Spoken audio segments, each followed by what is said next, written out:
Assalamu alaikum. For the past 2 or 3 weeks, I have been opening and explaining to you Assalamu alaikum. And once again, I'm going to just repeat what I've said in the past. Prophet Muhammad, sallallahu alaihi wasallam, who we believe was the last prophet to humanity, to the whole of humanity, he asked his companions, Allah has given us something that if we use it, it makes peace between us. What is it? The companion said, Allah and his prophet know best. He said to say, Assalamu alaikum wa alaikum salam. Allah says in his book, the Holy Quran, that if someone greets you, you return the greeting with its equivalent or better. But there's no specification that the person that you give this to has to be a Muslim. So I open with Assalamu alaikum. This is a program, Islam Works. And I'm your host, Abdullah Muslim. I open in the name of Allah, Bismillahir Rahmanir Rahim, As-salatu was-salam, ala nabiyyina Muhammad, wa ala alihi wa sahbihi ajma'in. And the basic theme of the program is, how do you use Islam? Now I'm going to place emphasis on the word use, not the word practice. And the reason is because when you practice something, at least in my mind, from what I know about practice, when I was in high school or junior high school, we'd practice running, we'd practice lifting weights, we'd practice swimming. Yeah, I went to a high school with a swimming pool. And what would happen is, when you finish practicing, then you go back to your normal routine. We see for Muslims, Islam is the normal routine. We're not practicing it, we're using it. So, having said that, we have our brother Mutabil. And for those of you who don't know, he used to be one of the artists, yes, with Tupac Shakur. And his life, his story is very interesting. Unfortunately, we only have 20 minutes. And with the opening, we have maybe 18 minutes. But still, we're going to try to get as much of his story in. And, well, go ahead, brother. Explain to us how Islam has improved your life. First of all, alaikum salam, back to you. Bismillah wa salatu wa salam ala Rasulullah Muhammad sallallahu alayhi wa sallam. How Islam improved my life. You know, first, most might not know that my mother and father were Muslim. Okay. You know, they passed away when I was 3 years old. Then I was raised by my Christian grandparents. Mm-hmm. So I grew up, you know, at my younger days, my earlier life, I grew up in and out of church. My early teenage life and years, I became a person that just said, I have no religion, I only believe in God. Mm. And with that, you know, the way that I was living my life in the music industry, it come with certain vices. You know, you drink and you party and you live a certain lifestyle as a rap artist. So I realized that as a rap artist, my life was just going out of control. You know, I had no limits to drinking or partying. I was able to do whatever I want. What made you realize that? I mean, you were surrounded by people that were doing the same thing. Yes, yes. So what made you realize that your life was going, you know, was something you didn't want it to be? You know, I sat back and watched, you know, some of my friends. You know, I sat back and I said, well, this individual, he's in prison now for the rest of his life. Or this individual, he murdered someone, or someone murdered him. He took his life got cut short. Or this individual, you know, was drinking alcohol and he put himself in danger. And now he's doing prison. He waking up in his cell. So I started realizing that eventually that would be me. And then we lost people like Tupac. You know, I lost Tupac Shakur. We lost another member of the Outlaws, my group, Yafeo. So I started to think about life and death. Lost him how? Well, Tupac got murdered in Las Vegas. Gaddafi, who was a half brother of Tupac, he's also the one who introduced me to Tupac. He was murdered by my own little cousin, who I introduced them to each other, you know? So when I sat back, yes. Where are you from? Originally from Newark, New Jersey, Irvington, New Jersey, Newark, New Jersey. Irvington, Newark. Yes, yes. Which are, I don't know about then, but I know now they're very rough places. Yes, yes, yes. Even then, you know, growing up, that it was a rough, we grew up in rough neighborhoods. For some reason I thought you were from New York, but okay, go ahead. I'm sorry to cut you off like that. No problem. So I just realized that the way that I was living my life, I needed change, but I didn't know how to change. and I didn't know where I can find this change. You know, I used to say to myself, I would never be a Muslim because the people that murdered my parents was from the Nation of Islam. And growing up, my grandparents and my uncles, they didn't know the difference between the Nation of Islam and the religion of Islam. So my grandmother, she used to always say in the home, Muslims killed your parents. So, you know, you hear this growing up, you would say, then I would never be a Muslim, you know? And I live my life just saying I believe in God. Yes. The reason I say that is because I came through the Nation of Islam, okay? Yes. And the only reason I even went into the Nation of Islam, Yes. because I was looking, you know, I came from somewhat of a privileged life, Alhamdulillah. okay? Because, Yes. you know, my yes. dad was in the military. Yes. And yes. we lived well. MashaAllah. Okay. Where you from? New York. New York. Yeah, Yes, New York originally. I was MashaAllah. born in Harlem Hospital. And, yes. Yes. you know, we lived there while my dad was in Korea, and then we moved up to the Bronx, and then we moved to Queens, and so forth and so on. Yes. And what happened was, while I was growing, even though I'm just going to go this quickly because this is your story, but I'm just trying to dovetail with what you were saying. Yes. I accumulated some bad habits, drinking alcohol, and you know, going with this one and that one and the other, and so forth and so on. And I joined the military, okay, and my habits were amplified, okay. And what happened was when I got out, I knew I wanted to get married. I got out when I was 21 years old. I was a sergeant E5, and my dad, who had been in the Army for 26 years, he says, well, why don't you stay? I said, because there's something better. Didn't know what it was, but I knew that there was something better. Yes. So what happened was I had accumulated, not accumulated, like I said, my bad habits were amplified. I was gambling, I was drinking, and I got married after the year after I was discharged. MashaAllah. Wow. Okay. Yes. And I married my best friend's cousin. You know, had I been in another society, maybe it would have been different. But you know, So at any rate, what happened was after marrying her, I wanted to get myself sorted out. And you know, every time I see one of my old buddies or one of my old friends, come on, have a drink, have a cigarette, you know, the whole bit, and I wanted to get away from it. So the only people I know that weren't doing that were people in the Nation of Islam, and that was my primary reason for for joining that particular group of people. But go ahead. Wow. I'm sorry to take this time. No, it's similar to, I guess, even probably what the reason my parents joined the Nation, because my mother and father went through the Nation. And then when Malcolm X left them, went to Hajj and Mecca, they became followers of Malcolm X, so they tried their best to their ability to practice Orthodox Islam. Okay. You know, but I just grew up hearing Muslims killed your mother and father, so I wanted nothing to do with Islam. And at that particular, everything is the same. Yeah, I said everything is the same. Dumb. Yeah, yes. And Christianity, growing through the church, I realized that that's not for me. So I said, I just believe in God. And it just came a time where one day, intoxicated, I was in the studio with my little brother and the Outlaws, the rest of the group members. Tupac passed away at this particular time. Gaddafi passed away. And I happened to get into a fight with my little brother. And he had to go to the hospital to get staples in his head. Same parents. Same mother, father. And I actually brought him to LA to protect him, but when you drinking, I wasn't in the right mind. So he said something back to me. Instantly, we started fighting, and there was a Muslim in the studio that day. He's an African-American Muslim brother. He came up to me. He was like, "What's your name?" And I said, "Muta." And then he said, "That sounds like a Muslim name or whatever." And then we just started talking. He was like, "Who was the guy you fighting?" I was like, "That's my little brother." He's like, "Do you know, the blood that you shed, you pretty much shed as if you shed the same blood of your mother and your father." He started reasoning with me. And he was the first person that, came to me and spoke to me in this calm manner, Then eventually we exchanged numbers, and he would call me every day to come to the masjid. And, growing up, hearing that Muslims killed your parents, you don't trust Muslims. But I said, this guy seemed a little different. And I went to the mosque, and kid you not, I brought at least 30, 50 friends with me. I remember I went in there with a gun because I'm thinking these people must be violent people. So the masjid was in South Central LA. So you were strapped. I was strapped, bro. I didn't know what to expect, So when I went in the masjid, I seen it was a majority African American masjid, but I seen, people from Pakistan was in there, some Arab brothers in there.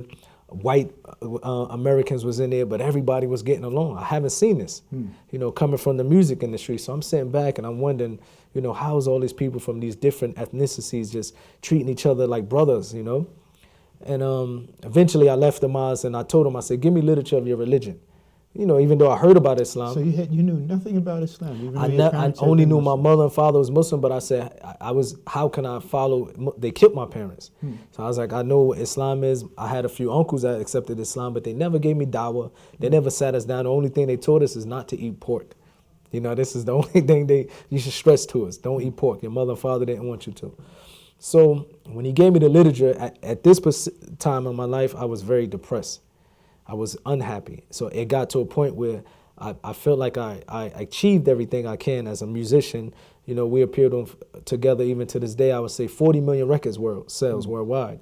And then at that time, I had 3 houses, one in a gated community, another townhouse, and cars and money, but I was the most depressed person. So I was thinking, how come I have this, you know, the money, the houses, the cars, but every night I got to literally drink myself to sleep, you know? So I was searching, and that's when the incident happened with my brother. And then when he gave me the literature of Islam, I went to my house and I started reading it. And I remember the names my grandmother used to teach me. My grandmother was a Christian woman. And I hear the names of Isaac and Jacob, Abraham, Solomon. I'm like, wait a minute, my grandmother used to teach me about these prophets. And then when it got to the Prophet Muhammad and his companions, I realized that the reason why I'm depressed, the reason why I'm unhappy is because I'm living my life in contradiction to Islam. And I realized that I need to be a Muslim. Not too long after that, I called the brothers, like, I want to become Muslim. You know, a couple of days later, I kept reading. It was clear to me, you know, also as a rap artist, as a, you know, artist, we consider ourselves poets. And, you know, Tupac, they would say he was a genius when it comes to writing, you know. So when I was reading the Quran, even though it was English, I knew, like, these cannot be the words of a man. There's no way a man would even think like this, you know what I mean? So I was just intrigued by it. Yes. So then what happened after you accepted Islam? What kind of changes? I mean, you had to get rid of the gun. At least register. At least, yeah, I registered. I got the register gun. Okay. Okay. But what happened, one of the first things that I did, honestly, because alcohol got me in trouble. You know, I would get everybody in trouble. Everybody. And like you said, I would get drunk and I would get angry. And I would, every single time, something bad would follow. So I said to myself, I have to stop drinking. But, you know, I went a period where I was alcoholic. And, you know, I remember my brother told me, he used to always tell me. Alcoholic or a binge drinker? Alcoholic. You know, and the reason why I say alcoholic is I was addicted. And I would go 5 years without drink. 5 years of my life, I drank every single day. I didn't miss one day without drinking hard liquor. Every day, to the point that I can tell when it's 5 o'clock, because I start at 5. I don't even have to look at my watch to know at 5. My body started telling me it's time to get alcohol. So everybody around me, but I didn't carry myself like an alcoholic and falling out. I was just doing it. It got to the point that I was drinking because I needed it. How old were you when you were doing all of this? You know, well, we started drinking at 14, 15 years old. Yeah, you know? I had my first drink at 11. Wow. I would even say I had my first drink probably at the same age, because I had pictures where, you know, my father's African American, my mother's Puerto Rican. I had pictures of, as a youngster, like at my Puerto Rican grandmother's house drinking some type of liquor, you know. And I remember my cousins and them used to give us a sip of beer when I was a kid, and they laugh at it. And I mean, you know how this, you know. It'll make a man out of you. Yeah, it makes a man out of you. And I think that's probably what led me to drinking, you know. Yeah, and then all the movies you see, every time the hero has a problem, he gets a drink, smokes a cigarette, everything is okay. So this is what they push in mainstream Hollywood, that they make us believe that alcohol would, you know, take care of our problems. So I realized I had to stop drinking, because I believe I came to the point where I was ignorant, though. I got to the verse where, you know, Allah says, don't come to drinking, you know, to prayer drunk. You know, I didn't get to the verse, or I didn't pay attention or even understood that verse was abrogated when Allah said, leave it alone altogether. So I would drink and I would drink. And sure, she didn't know about the abrogation. I didn't know about the abrogation. So I had really no one around me that was knowledgeable. One friend of mine who we grew up in New Jersey, but he was a street dude. He was Muslim all of his life, but he was a drug dealer. He was a gangster. But at least he was keeping up with his prayers in Ramadan. He was my brother's best friend. And this is in New Jersey. They all moved to LA at this time with me. So my brother, some of my friends, they all moved to LA from New Jersey, and they was doing their thing out there in LA. So when I became Muslim, I gotta say, you know, like I've been a Muslim trying to practice Islam since 1969. MashaAllah. Okay. Yes. And I said practice, trying to use Islam Use since Islam, 1969. MashaAllah. But I've never met a Muslim who was a thug. MashaAllah. Okay? Now, unfortunately, Yeah. may Allah help us. You know, Ameen. unfortunately, may Allah help us because, like you have a lot of Muslims in New Jersey and Philadelphia killing each other. Hassan Somali, for example, he's an imam in Germantown, and he was telling me some of the situations that's happening that you have Muslims getting caught up with, street stuff. And when I grew up, Muslims wasn't thugs either. They was respectful. Like, for example, there's a video with Tupac back then when he first trying to become an actor. He turned away $100,000. Back then, $100,000 was a lot of money for a beginning actor, all because they wanted him to play a Muslim gang member. And he said he got into a fight with the producer because he said there's no such thing as a Muslim gang member. Now things change, and I don't know where it's from. Maybe because Islam is spreading. Sometime a person might accept Islam and they need some time to change, So they might be a street dude who knew Shahada, and then take some time. Like when I first became Muslim, I was drinking, like I fast from Ramadan. When the sun go down, I would drink. Break my fast with my dates, drink my Hennessy. And this guy who was my brother's best friend, even though he was drinking and smoking, he came to me and said, "What you doing is wrong."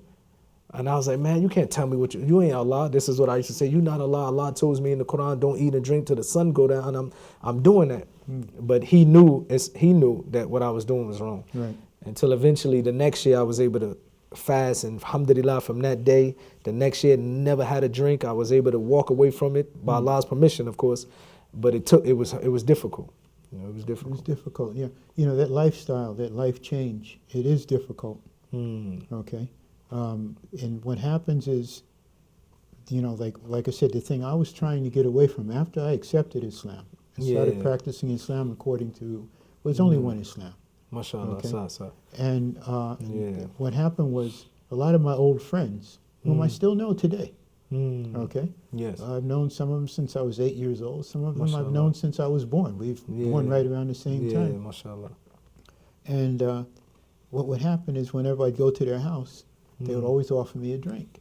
And even after I accepted Islam, one time I went over to one of my friend's houses, and he says to me, he pours out this big water glass full of rum. And he puts it in front of me and says, "Here, have this." I said, I don't drink anymore. He said, "I was just testing you." Wow. I was just testing you. So, you don't know. Yeah, I can relate very much to what you're saying. And, leaving that alcohol for me was a big thing. All right, I wasn't alcoholic personally, but I did have, I was a binge drinker. That's why I made the distinction between the two. Yes. And what happened with me was I had an incident where I went to a house party and I drank, and I don't remember what happened. Fortunately, my wife was with me, so she was watching my back. And she was always a reserved person. She didn't drink. She didn't like smoking. And she was watching my back. She says, "You didn't do anything." But you didn't. But I didn't like the idea of not knowing what happened, not remembering anything. Yes. So that's when I started leaving it alone. In fact, I went home. I threw all this stuff out. Yeah, that's how. Got rid of everything. Yes, alhamdulillah. And but leaving that alcohol was a big one for me.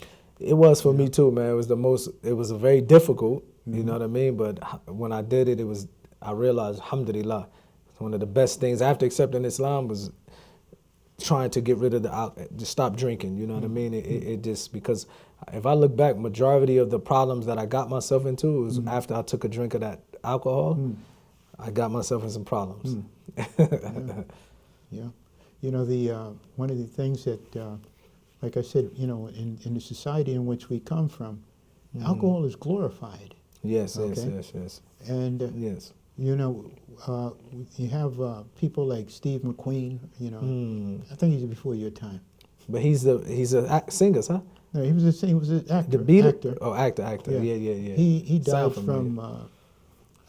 He used to like to race cars and do all kinds of stuff. His movies were interesting. And he bought the best helmet, at that time, and it was lined with asbestos. Okay, and he was inhaling the particles Wow. over a long period of time, and this is the illness, the ailment that you get from it. Yes. Right? There's no cure for it. Yeah. And this is what took him away. But Mm. every one of his movies, alcohol, sex, and drugs. Yeah, this is the Okay. American life. Yeah. And Hollywood life now. Yeah, Hollywood. You know? Yeah. You know, and you know these things reinforce negative stereotypes. Yes. And for me, the things that were placed in front of me was not only that, but also the glorification of murder. Yes, yes, Okay. yes, yes. Because, you know, in a lot of the movies, they showed us, how many movies have they made about John Dillinger? Yeah. How many movies have they made about Al Capone? Yeah. You know, and they you know, how many movies have they made about Bugsy Yeah. Siegel? Bugsy. Yeah, Bugsy Siegel. Okay. Yes, yes, yes. And they call him Bugsy because he was crazy about killing people. Wow. Okay, that's why they call him Bugsy. I didn't He was a even know Jewish that. gangster. Yeah. Wow. And wow, he started wow. an organization called Yeah. Murder Incorporated. All right? Wow, wow. Yeah, well, they, you know, depending on the level of the person you wanted killed, you had, this was what was Yeah. glorified. Yes, yes. And, you know, these types of things, once you become a Muslim and you start learning about Yeah. Prophet Muhammad, you start So- learning so, about his yes. companions, what we Yes. refer to as the Sahaba, and you Yes. start trying to bring their behavior into your life, Yes. you yes, change. yes. You change. you change radically. Radically Yes. meaning Because we have, fast for and example, immediate. we have examples now. Exactly. That of people Yeah. we can look up to, you know? you have successful role models. Successful role not models. just Yes, examples, because a lot of them were subhanallah. worse than we were. SubhanAllah, sah. Okay. Yeah, they did it. Yeah. Allah guided them. Yeah. Sah, sah, sah. And they didn't have guidance. Yeah, You know? subhanallah. So at any rate, you No, know, definitely, that's why we say Islam works. Islam works. You know. Alhamdulillah, Yeah. it works, man. We Yeah. say it over and over again. Over and over again. You know, Yeah. over and over again. Alhamdulillah. Okay. So see you all, inshallah, meaning if Allah is pleased with it, next time.